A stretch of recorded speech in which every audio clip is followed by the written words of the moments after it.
Hello, ladies and gentlemen, and welcome to the REC podcast, brought to you by REC Comics and Collectibles. I'm your host, Roman Chavez, and with me as always, old Uncle Icarus, baby. Uncle Icarus, yeah, the man, the myth, the legend. You can find us on the gram at REC Podcast. You can follow myself at Roman REC Podcast. You can follow the shop at REC Comics. You can come check us out at 7679 North Union Boulevard in Colorado Springs, Colorado. How are you doing this week, buddy? Dude, I'm good, man. Yeah? Yeah, man. Just getting a lot of comic book news today. Dude. It was overwhelming. Yeah. So it was a slow week, and then it kind of was building from yesterday. And I appreciate it. I appreciate it because there's not one piece of news that I'm not excited about. Okay. There's not one piece of news. Debatable. It is, and we shall. We shall. All right. That's why you listen to the show. So yesterday, which was a Monday, finally for the public, we've got the first trailer for Ant-Man and the Wasp, Quantum Mania. We've been very excited about this project. This whole phase has been somewhat rudderless, and Feige and company, they promised that this is going to get us on track. And in doing so, we get Kang. Yes. Right off the bat. That was right. It's just, we're going to get Kang. We know it. We've been excited for it. And this trailer did not disappoint with that stuff. I will say I'm not too excited for the movie. Okay. I'm just kind of, the other two, I did enjoy the other two. I'm not going to lie. Yeah. But, at this point, again, I feel like I'm getting a little fatigued. Oh. It's bumming me out. I don't like feeling like this. But, I will say as just a movie trailer, it did a really good job. Yeah, okay. It's set up. Okay. I was going to bash you. Let's go. Gave me a lot to think about, but it also set up exactly what's going to happen. Yeah. So, and then the addition of having Kang at the end. Yeah. You're like, oh, okay. Yeah.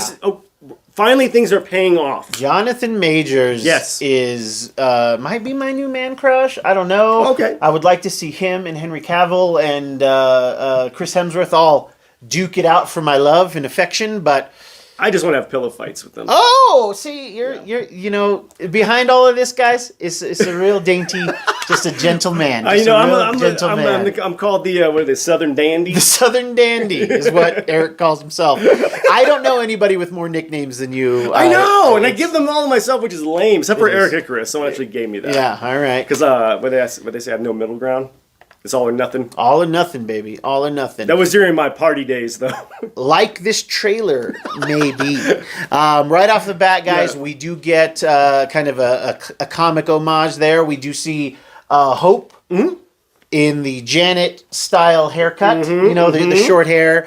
Just quick. In the comics, it's Janet and Hank that are young. They're younger, and they're married, and Hope is nobody. Hope Van Dyne is an alternate reality child of Scott and of Scott and Hank. Of Hank and Janet. Yes. So her emulating the comic book look far more. Janet always had different hairstyles, different costumes. That was kind of her thing. Her and Dazzler. She was a fashion. Yes. What do you call that? Designer. A fascist? She was a fashionista. Fashionista, yeah. She was a designer, so she was one of the rare characters that would constantly have a different look. Which was awesome. Ripe for toy making, ripe for, Yeah, like her and Dazzler. Her and Dazzler, for real. For reals. And honestly, Shadowcat? And Shadowcat and Storm. Storm, yeah. Always changing the looks, which was awesome. Fashionable. Cool. They don't do that much anymore.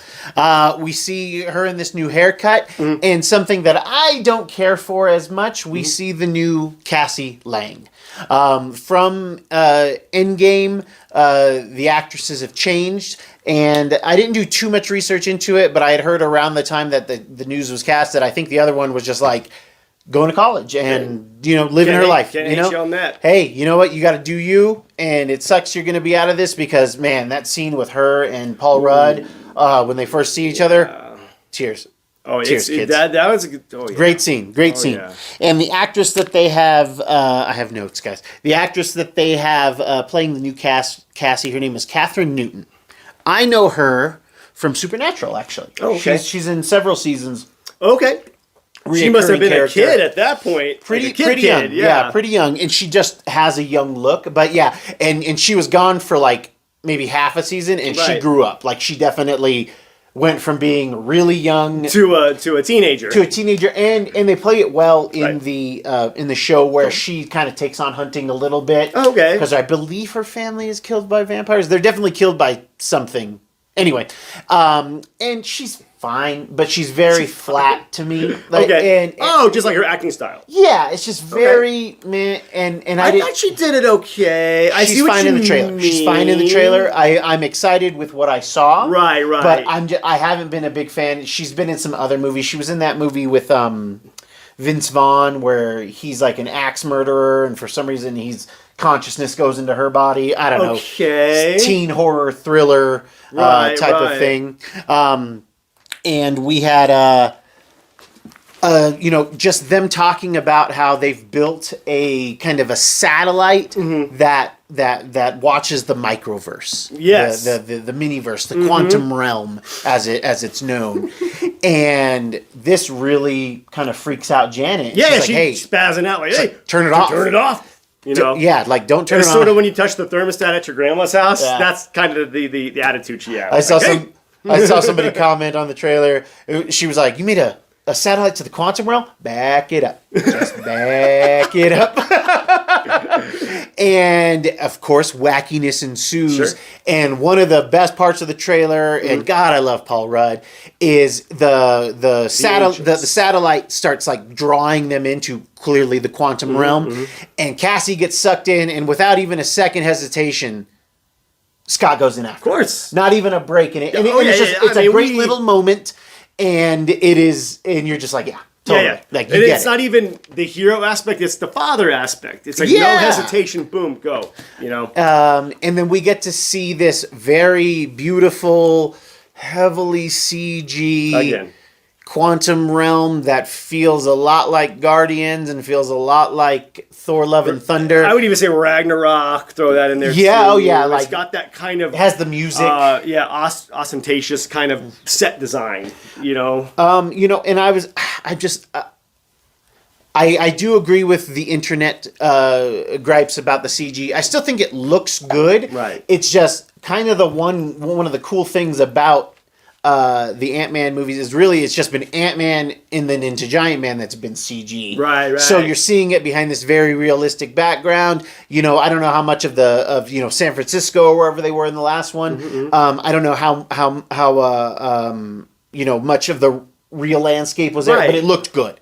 It looked really good. Ant-Man or Giant Man looked giant and CG, but not bad. It fit.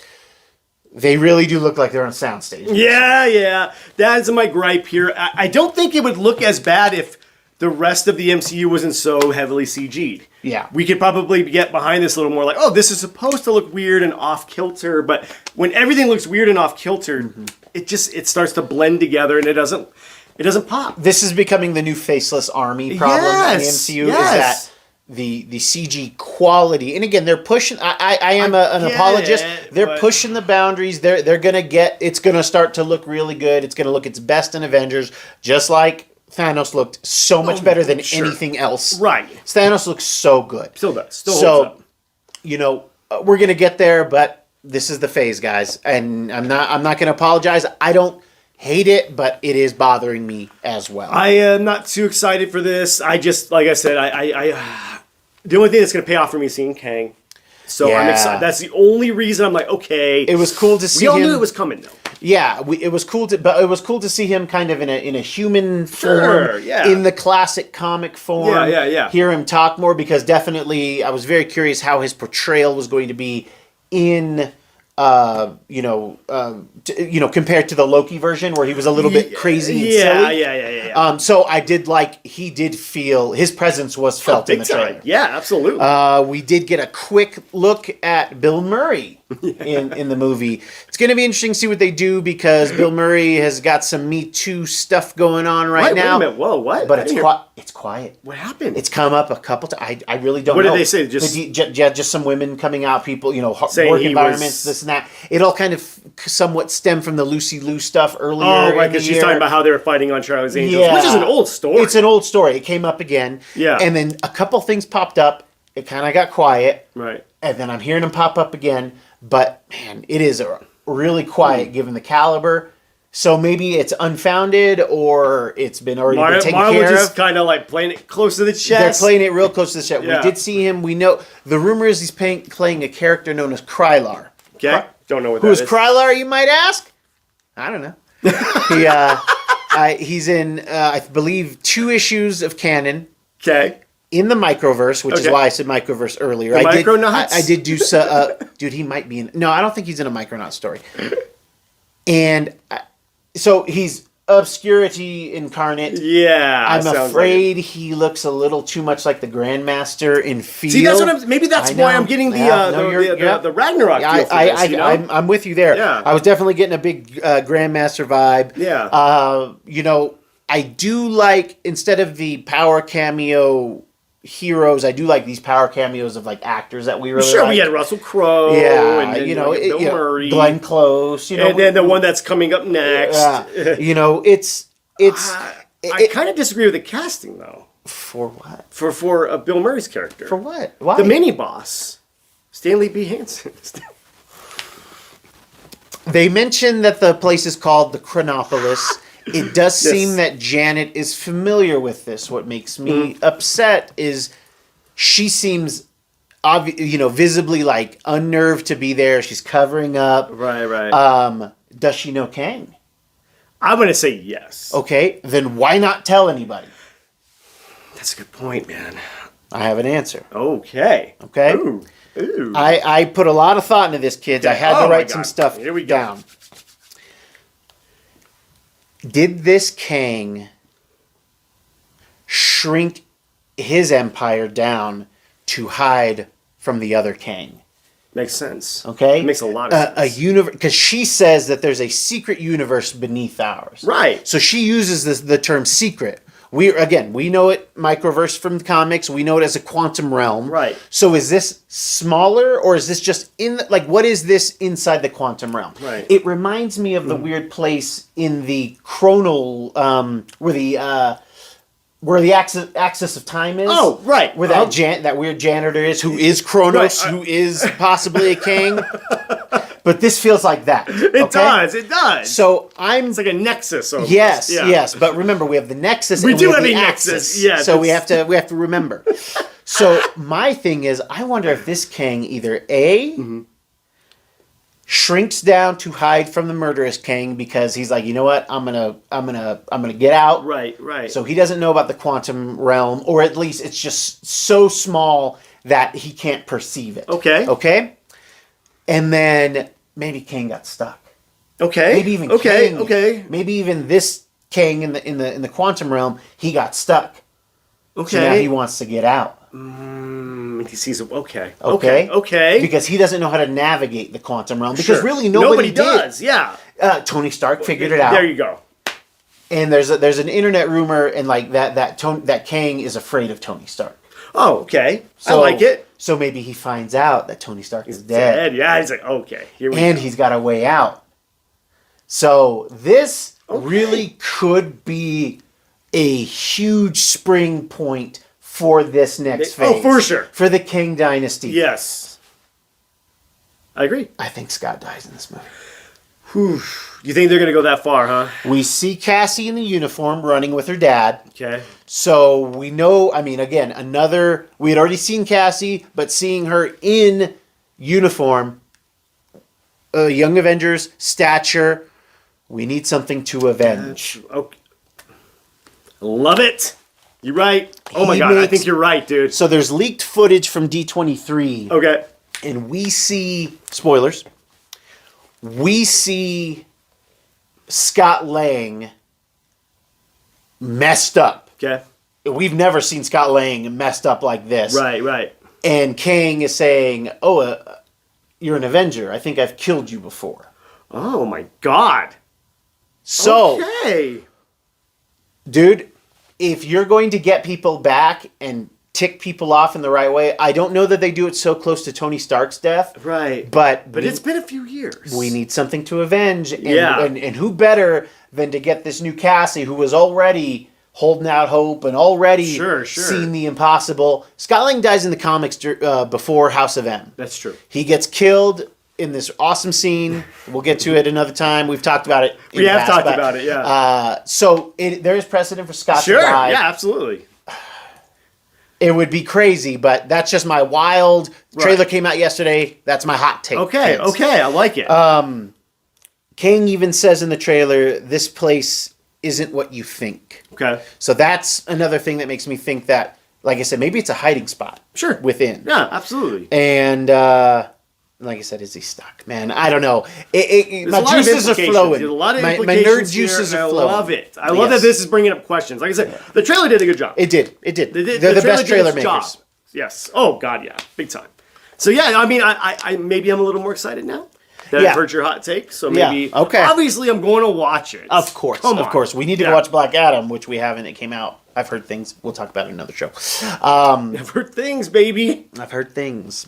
Black things. Whoa. Adam things. You're talking about AJ?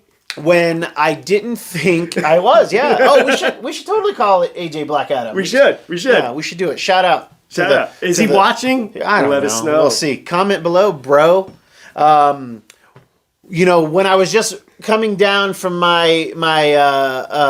Ant-Man high, Marvel dropped another one on us today. Oh, yeah. Today. Yep. The teaser, in a genuine teaser, it's about a minute. Yes. Maybe less. Yes. It's like a minute 15, but there's some, blacking out and da-da-da. Oh, so yeah. less than a minute of footage. We got the Guardians of the Galaxy holiday special. Yeah. Kids, I did not know this was going to be live action. Oh, you didn't? I did not. Okay. I thought it was going to be animated. I assumed it was going to be live action. I did not. So you're going to get it. That's great, because you're going to get it from both, from end to end, as it's known. And we're going to get... My genuine reaction was, oh my God, like literally right off the bat, was, oh my God, it's live action. Right. How long is it going to be? I couldn't find a definite runtime. I would say about an hour. I think it's going to be less. I think it's going to be 45 minutes. Yeah, I think it'll probably be in that route. But it's super fun. Peter's feeling down. The holidays are coming up on Earth. Gamora. He's missing his lady. And Mantis and Drax. Yeah. They want to bring him back to Earth. Yeah. So what can we do? We can bring Peter back to Earth. For the holidays. Yeah. And they obviously make it. It's in the trailer. We're not giving too much away here. They do make it to Earth. And what do they want to bring to Peter Quill? They want to bring him a great present. The greatest present you could give somebody. What could you give Peter? What is a common theme in all of the Guardians movies? Mr. Kevin Bacon. Yeah. So Drax, Bacon Brothers fame. Bacon to Bacon. Bacon to Bacon, baby. The Drax and Mantis, they want to go see if they can get Kevin Bacon, and wouldn't you know it, he's in the movie. So not only is technically, since the Fox stuff is now MCU canon, right. Kevin Bacon was Sebastian Shaw. Yes. Now he's also Kevin Bacon himself in the movie. Dude, this looks like it's going to be fun. Oh, it's going to be great. I'm excited for this one. I think it brings back a lot of the levity to the MCU. You know what I mean? Yeah. It's gonna because Guardians was always great at balancing. Yeah. The kind of sad with the more humorous stuff. And I think this is gonna be a good shot in the arm. Well, I mean, you say it brings. I think it's going to bring the Guardians levity. I think is what you mean, because people would say that Marvel has become too silly. Too for the silly. Most part. That's what I mean. But the balance. Yes. Oh, okay. Yeah. Guardians does a good job of the. They're the best. Bold. Yes. Yeah, James Gunn is the best at that. Yeah. Again, this is going to be a little treat for us because I expected it to be animated. I expected it to be more Groot related, to be honest. Honestly, I did too. We did get to see what looks to be young 20s. Yeah. Groot. Yep. He looks a little like jacked and everything. Like it's super funny. It was pretty awesome. I can't tell you how excited I am for this. Yeah. I didn't actually catch the release date, but it's sooner than later. Oh yeah. So maybe November. Thanksgiving. Yeah. But yeah, what a great present. Wow, heck yeah, dude. Getting the full cast back together, for this it's almost like a one shot. Yeah. Which I love. Me too. I don't think there will be too many ramifications, but what if they did slip something hardcore in there? What if funny that you should say that, Eric. Okay, here we go. I'm curious if they... I don't think they would go as bold as to bring Gamora back in it, because that would be the big thing. Like, we couldn't get you Kevin Bacon, and then she shows up. Right. And then that's our cliffhanger. And that leads into volume 3. Right. Why not? Or the tag is us seeing Gamora doing something. Yes. That's it. Like, I'm good with that. Her searching out, maybe she's trying to find the Mind Stone to get the other Gamora's memories. Oh. We know that I just thought about that. Yeah. But she's trying to find something that might give her the memories that she has. Sure. Yeah, I don't know. Like, it would be interesting to see it. All of these Marvel things have kind of put little seeds. This would be a great way to just be like, hey guys, Guardians is back. You didn't get what you needed from Thor Love and Thunder. Here's a great appetizer for, like, because this is going to be James Gunn's goodbye, his swan song to the MCU. He's not doing volume 3 then. No, he is doing volume 3. So I'm saying that these things, this and volume 3, volume 3 is, that's it. Yeah, which leads us into... He is saying goodbye to the MCU because just as I was processing this information, DC tried to marvel by releasing news of this today. James Gunn is going to co-produce DC Studios, which is now what it's going to be called. They changed the name. It's not DC Films. It's not DCEU. It's DC Studios. Okay. It's going to co-CEO with Peter Safran, who I recognize the name and I recognize the picture, but he's a suit. He's a suit. Yeah, okay, fair enough. Yeah, he's just a suit. And it's and what people are kind of thinking is that James is going to cover the creative part of it. Hopefully. And then Safran is going to do the business side of it. I don't know how to handle this or take this rather. It's, sure. I understand everybody's got to do what's best for them creatively. And I always felt that James Gunn was more of a DC person. Like, really? I always felt he alluded to liking those characters more. Okay.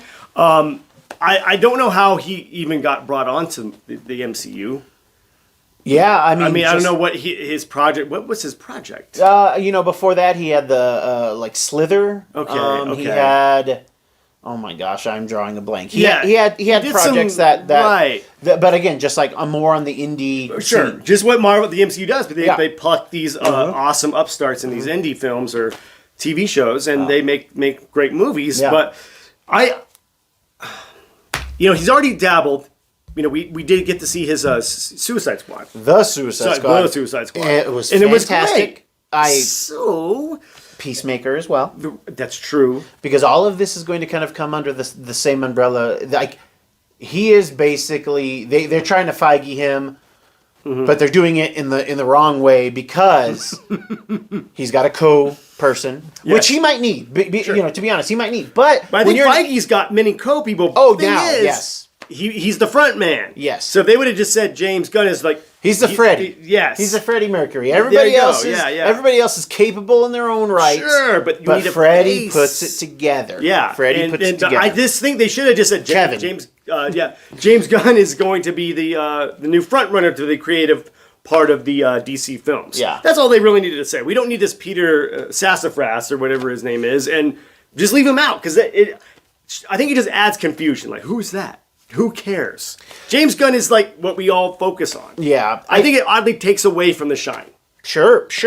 I agree with you to a point. Right. To make more of it for you, yes. I'm going to finish your point because he's still going to be they're still going to be answering to the Warner Brothers heads and Zaslav.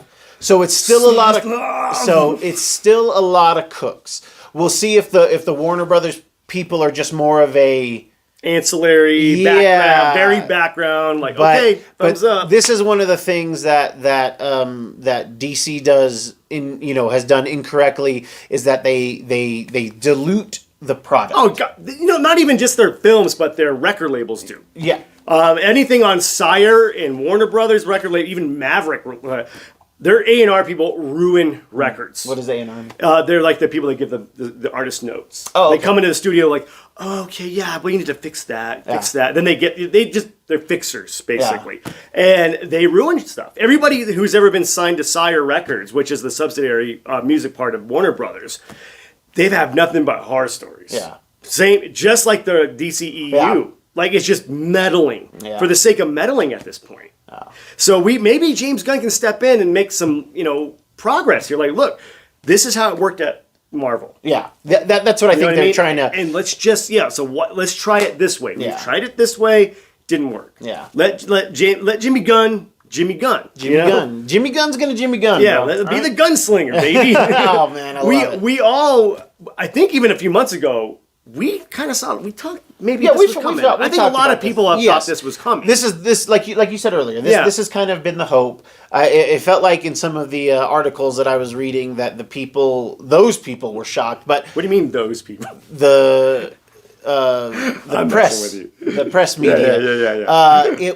It feels like they're shocked, but all the comic book people were hoping this. Yeah. Especially with them giving him a show with Peacemaker. Oh, yeah. So to your point again, why bring in a business guy if these indie guys, they have to do the whole thing. They've got to edit and sound and budget. Of course. So they've got to be involved in all that. So they would have all that. But if they're genuinely going to let James Gunn, Jimmy Gunn, do the stuff, then okay, cool. Yeah. Cool. But I have my apprehension. Now, what does this do for projects like The Batman? Joker 2. Folie à Deux. Thank you. What does this do for those things? Because, one, I don't think they can exist with what James Gunn can put out there. No. If this is going to be, if he's going to be the Feige, the Gunn universe, that stuff doesn't fit at all. No. I will say I think they're going to still exist outside. I don't think it'll be part... Again, I think this has been DC's kind of problem. Even though I love the Joker, I love the Batman. I love some of my favorite movies from last year and 2 years ago, whenever the Joker came out. Yeah. We have different opinions on that. Fine. But I think it can exist outside. It's confusing. It's so confusing for the casual moviegoer. Put it out under WB Films. That's what I'm saying. Don't put it out under the DC Films. And that's fine. That would be cool. That would be very clever. I think that's kind of like your solution at that point. And then do Gotham by Gaslight, please, and Red Sun. Yeah, and Red Sun. I mean, why not? One-offs. Just do these like Elseworld stories. Yeah. DC can own the Elseworld at this point. Do you think in a Elseworld, had Joss Whedon not gotten into trouble, do you think they would have asked him to head up? No. You don't think he has the vision? Or? Just because of what they did with Justice League?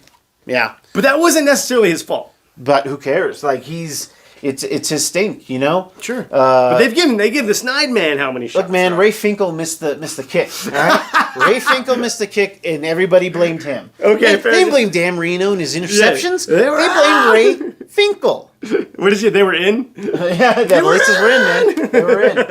I think this is a new dawn for DC. Yes. We're all pulling for you, DC. Yes. As much, a lot of people like to talk some smack about us and think we're DC haters. We're not. Yeah. We want DC to succeed and compete.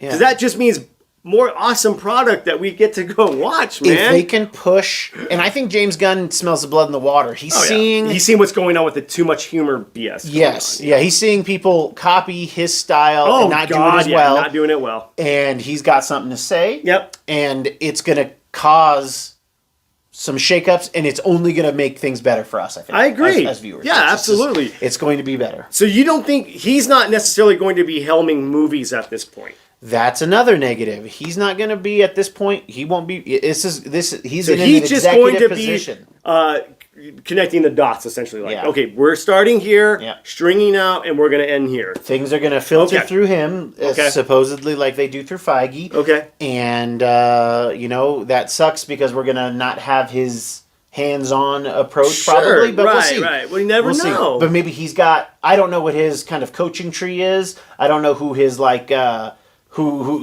his DPs are, who his second unit people are. Yeah. And maybe they get shots. Right. Because they've got vision. They've, kind of how Joss Whedon, Drew Goddard, Stephen DeKnight. Yes. Those people kind of came out of there. I'm forgetting her name, and she's great, and she's got a wonderful voice. Who? God, Marty Noxon. Thank you. Okay. Thank you, Marty Noxon. I don't know who that is. These are all people that were from Buffy and Angel. And they all went on to write, direct. Drew Goddard did Daredevil. Yeah, The Stephen showrunner. DeKnight was a showrunner. Again, he was a showrunner, and he was on Angel. Big That's man true. on Angel. So, Oh my you know, God, that's right. You know, that's what I start to think about. Like Kevin Feige is like, going to who's be- his crew? Yeah. So Yeah. Kevin Feige, I think Kevin Feige's crew is, even though Favreau's established, they're like rolling together. Gotcha. And then I think Ava DuVernay, Right. and maybe what's his face, Ryan Coogler. Oh, Google. You know, like these guys were established, but he kind of brought them all in. Reins them Yeah, in. you got reins them in, gets them paid, and then they're out making money. Yeah, doing their projects. Yeah, you know, Favs. Remember, he had some hits, but indie hits. Indie hits. There you know? go. Yeah. So, but he had a name to him. He had did. done Sathora. Yeah, that's so, right. You know. Yeah. And We all knew. I mean, we and you knew him. Not. He was not a household name. Yeah. Vince Vaughn, his partner in crime at the time, was the household name. yeah, you might even say that Joss Whedon's also in that tree too. Oh, Again, God, just yeah. well established on there. Like he found these guys who are great directors Right. in just good positions. And now, I mean, the Russo brothers, they're all out there. Oh yeah. Changing the format. Except Oh yeah. for Joss Changing. anymore. Changing the landscape of cinema. Yeah. Oh yeah. Like even I would say pop culture. Yeah. You know, I think this is DC's time to shine. yeah. You know, I'm very excited. Man. Yeah. I think this only good can come of this. Yeah. I'm excited that James Gunn gets to finish his Guardians trilogy. Yes, me too. I mean, that was kind of what we were a little worried one about. who's gonna get to finish a trilogy. Oh my God, you're right. Yeah. Yeah. I mean, yeah. Yeah. Start to No, finish. you're right. Yeah, because Favs didn't do. Yep, didn't do 3. Oh my God. Different people on all 3 Thor or on the first 3 Thors. And then Cap, Russo's did two of them. So yeah. Oh my God, dude, you're right. Okay. So this will be a first for all of us to see like what one your singular vision is. vision, yes. Yeah. Start So to finish. I am very excited. End to end, as it's known, back to back. You know, it would be interesting if they This- had both Cassies in Kang, like Kang had the other Cassie. Oh, dude. And they could go cast to cast. All right, kids, that's our show. If you like what we're doing, please hit that subscribe button. Let us know what you think below. Are you excited about Quantumania and this holiday special and James Gunn leaving and also maybe being a new beginning for us on the DC front? Right. Let us know below. Hit that little bell as well. Eric, do you have any final thoughts for us today? Oh, I just wish you folks out there could get some of our inside jokes. They're just so awesome. I don't even know what you're talking you about, know kids. exactly Thank you for watching. Thank you for listening. I have been your host, Roman I'm Thomas. Uncle Icarus. And we will catch you on the next podcast.